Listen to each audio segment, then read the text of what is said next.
Hey, welcome. Yay. Amazing. That was beautiful. That was a new piece by Gregory Spears, played by David Byrd-Marrow. So, A Distant Ridge of Earth. That was really beautiful. So, thank you very much. Um, so, the first thing I have to ask in this is, everybody's broadcasting from their homes. So, David, that's not your house, is it? That you're broadcasting from there? So Yeah. tell me you don't have a giant concert hall, next to your kitchen between your No, laundry room and your I whatever. was busy last summer, so I did put in a lot of time doing certain things, but that wasn't one of Where It's really where beautiful. them. where were you? That's actually the recital hall at the Lamont School of Music at the University of Denver. Oh, and is that where you are, or Yeah, you're? I've been teaching horn there for now 1.5 years, and I was able to, amidst all the chaos, be able to steal some moments there and record there, um, for the acoustics and also the nice visual. It looked It pretty looked nice. It was beautiful. Yes. beautiful, and it sounded so beautiful. So it was really great. So Greg, that was gorgeous. That was really nice. So, and I was thinking about. I mean, I know you as the composer of these, kind of, beautiful and heartfelt and really smart and emotional operas like Fellow Travelers, whatever. But I can't remember a solo piece of yours. So what was that like to kind of switch gears? Well, it was great. It was great to get a chance to write something uh, for just one player, and then there's this, of course, the organ, pre-recorded organ as well.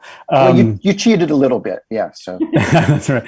But I wanted to think a lot about, like, it was really great to be able to think a lot about a single instrument, and the horn for me has always been sort of mysterious in the way it can evoke distance. And David and I talked a lot. He talked me through a lot of different techniques. Playing stopped horn, playing with multiphonics, quarter tones, and so for me, it became a sort of story about the instrument, I think. And that's A Distant Ridge of Earth is a quote from Thoreau, where Thoreau, in his chapter on sounds in Walden, is talking about the way in which sounds, actually he's talking about how a distant ridge of earth looks different through the atmosphere to the eye, and how sounds are the same way as they travel over distances. And for me, the horn picks up a certain kind of melancholy when it evokes a distance. And of course, we all know the melancholy of distance these days. And so for me, it became a way literary in that way, or dramatic in that way. So maybe that ties it back to my practice in opera. So. So, Greg, I'm really happy you mentioned the interaction between you and David because not everybody, and of course, in our little world of musicians, we all know how valuable that is and how that works. But for the general public, it's not always clear how these things come about. And that David is coming to you and showing you his repertoire of sound and the things that he's so deeply developed. Of course, for all of us, that's like the most fun. Like, oh, what do you got? What can you do with this instrument? And then some are right for you and some aren't. But just that process of creating a piece emerges out of that conversation of his expertise and your curiosity, both your curiosity for that matter, together is, I think, is very informative to the general public. Yeah, it was great, and David sent me a recording of a session he'd had with another composer, where he went through all the different sounds, and as well as a recent recital with some of David, your own pieces were in fact really inspiring as well.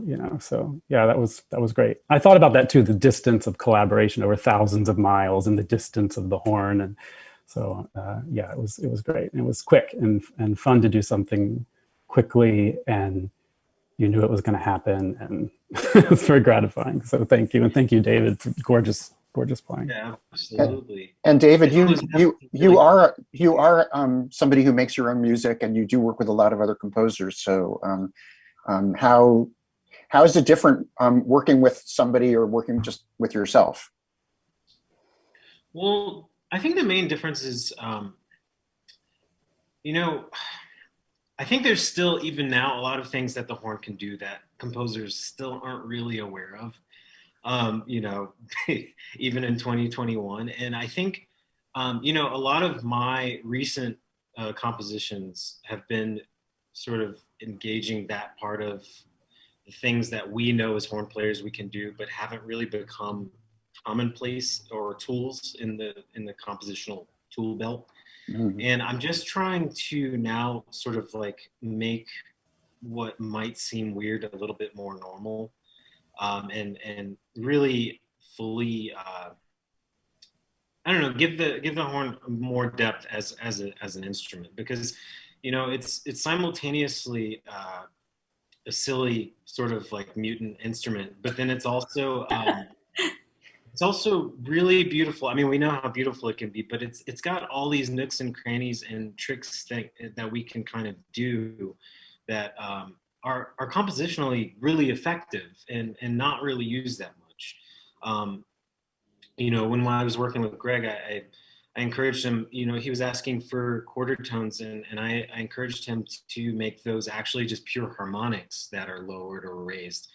And for me, you know, the horn vibrates a different way when you're doing that versus just lowering or raising a pitch, and it strikes a different tone. It's almost more you know, human. It's like, I don't know. I always think of like groaning in a way, like you know, I'm also singing into the instrument, so that might come off as a groan. But like the pure harmonics, they imitate the human voice in a way that against especially a harmonic palette that Greg set up, really, I don't know. I think it is expressive in a way that is unlike, you know, something that a lot of other instruments can do. So I really try to. That's just another example of what I try to get composers to lean towards. It's like what the horn can naturally do, and even though it might be kind of strange, you know, let's go with it, kind of thing. Thank you so much, Greg, and thank you so much, David. And Greg, congratulations on Fellow Travelers and all the success that's had. It's such a beautiful piece. Thanks so much, Thanks. Greg and David. Beautiful playing. Bravo, Greg.